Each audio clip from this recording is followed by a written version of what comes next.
we have been not obsessed with, The Rock has been a frequent topic of conversation on this show. And Yes.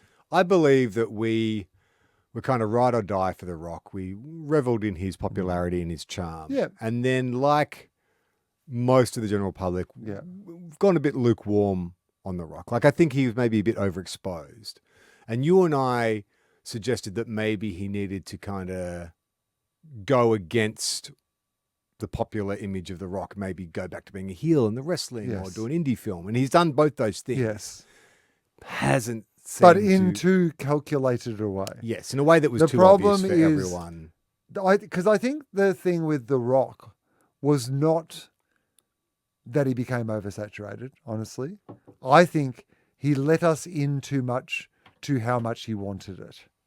And I think up until that point, we all assume that someone who's as super successful as him, of course, has an unrelenting ambition. But then he really put it out there and dreamt. I think he just flew too close to the sun, you know? I really do feel like there was that idea of maybe this sitcom will be the next part of my run for president. Like maybe the hierarchy of the DC universe will be completely upended after I make this film. And I think that when somebody puts their ambition so much out there and then doesn't get it, we start to see the construction behind it. Well, here's what people like him, Tom Cruise, like mega, mega, mega famous people, you always hear them say, look, I've got lots of bosses. It's the fans. You know, everything I do is for the fans. I do it for the fans. I do it for the fans. And I'm like, okay, I believe that, you know.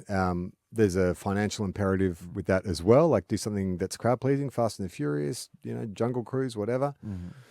But then this latest pivot has been towards like the latest reinvention. So he did the Smashing Machine where he got super enormous. Yes. It didn't quite have the impact that he thought it was going to have. It was sort of lukewarm. No, people don't say it's a bad film, but it wasn't lauded as being this amazing, groundbreaking indie like I think he was kind of hoping for. He took a big pay cut, obviously, to do it.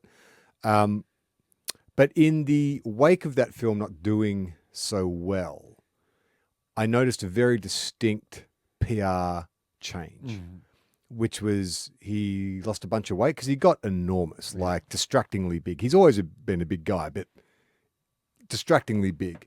And so he shrunk down to, you know, he's 6'3", so he's your size, and it's probably a bit bigger than you, but he looks normal now, to the point where his skin's hanging a bit loose. You'll sort of see it in his cheeks and stuff. It's like he doesn't have the mass anymore. And he's wearing these little kind of like little fashiony specs, and he's wearing nice button-up shirts. Okay. And interesting. the kind of charm machine that was the first 20 years of his career has now been replaced by a more thoughtful, softly spoken Dwayne Johnson. Yeah. Culminating in the campaign for award season. Like he was doing a lot of roundtables and all that kind of stuff. And I came across this interview, which only goes for about 4 minutes. Okay. But I think it's kind of instructive on where he's been and where he's going. Okay. So this is a roundtable with a bunch of actors who are up for awards or had been up for awards. THR, the Hollywood Reporter. The Hollywood Reporter. And so just to give you a bit of a preamble, Yes, please. So there's Jacob Elordi's on the table. Jacob Elordi. Elordi. He's an Australian fellow. Australian by the fella. way. Yeah, Sydney boy. Westie. Jacob Elordi. Jacob Elordi. Have you seen Frankenstein? No. I watched it. And how's Jacob Elordi? Here's my summation of Frankenstein.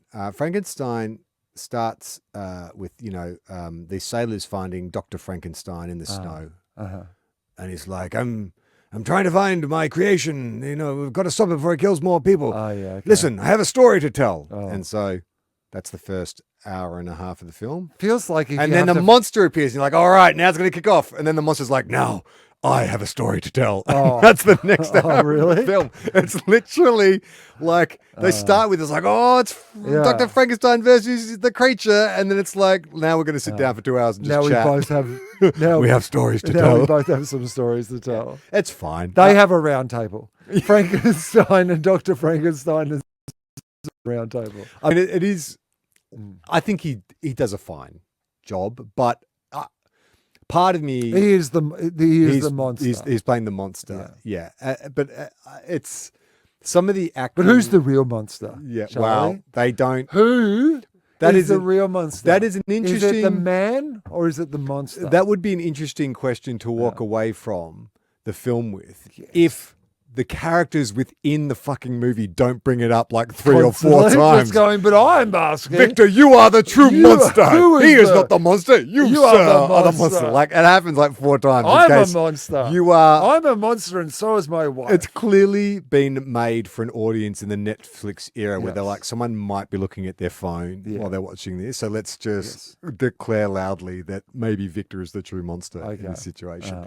But the performance, it's a fine performance, but there is, I just recognize it as an actor of like first year drama school, neutral mask, like, because, he's born again, essentially. Like he's discovering the world. yeah, for the first time. So there's a lot of like, what is sky and what is flower? Oh, yeah, Like, great. so it's all that. So I was sitting there What a going fun Frankenstein movie this oh, was. like it was like, I mean, I'm sure that it's meant to be like beautiful and innocent and stuff, but I'm like, What we're happened- watching a 27-year-old happened man to- walking around pointing at the sky. What and happened going, to grr? Like, I came here for Frankenstein. Well, mate. he's I like- just want some grr. He's very Groot Uh-huh. because the first thing, the only thing he can say is Victor. Like It'd be great if it was Victor. Frankenstein. If he just could only say Frankenstein and everything was Frankenstein. Frankenbeans. It's like pulls down his pants. No, monster. Put that away. Frankenbeans. Look at my Frankenbeans. It's like, oh dear. It's obsessed with his penis. Well, you didn't tell me that the body you kidnapped for this construction was some sexual predator. You're right. He is the real monster. You're right. I'm back on your side. Anyway, this is a round table with Mark Hamill, Jacob Elordi. Mark Hamill? Yeah. Why is Mark Hamill he on must the be up round for something? table? I don't know. Did he What do a Mark film? Hamill? What is Mark Hamill up for? I don't know. Not Do you know? a Has Star Wars. Mark Hamill done a What's Mark Hamill? done a Why is thing? Mark Hamill doing a Hollywood Reporter? Adam Sandler's Round also table. there. Mark Hamill's latest film is The Life of Chuck. And Oh, is the that Life of Chuck. an award-winning? It's like a It must be, critical yeah. darling. Oh, I mean, it's okay. Mark Hamill, There's so- also Adam Sandler's on the table. The guy who played Bruce Springsteen from The Oh, Bear, Jeremy Allen White. Jeremy Allen White, who I can never remember his name, and what's his name from Sinners? Michael Jordan. Michael B. Jordan. Michael. No, B. no, I Jordan. believe it's Michael Jordan. It's Michael. No, his name is Michael B. Jordan. We don't need to Jordan. qualify. And Michael Jordan. Wagner Moura as well. Okay, great. Michael Jordan, the most famous. Michael Jordan. Michael Jordan of There all is ever time. been. We assume. Everyone relax!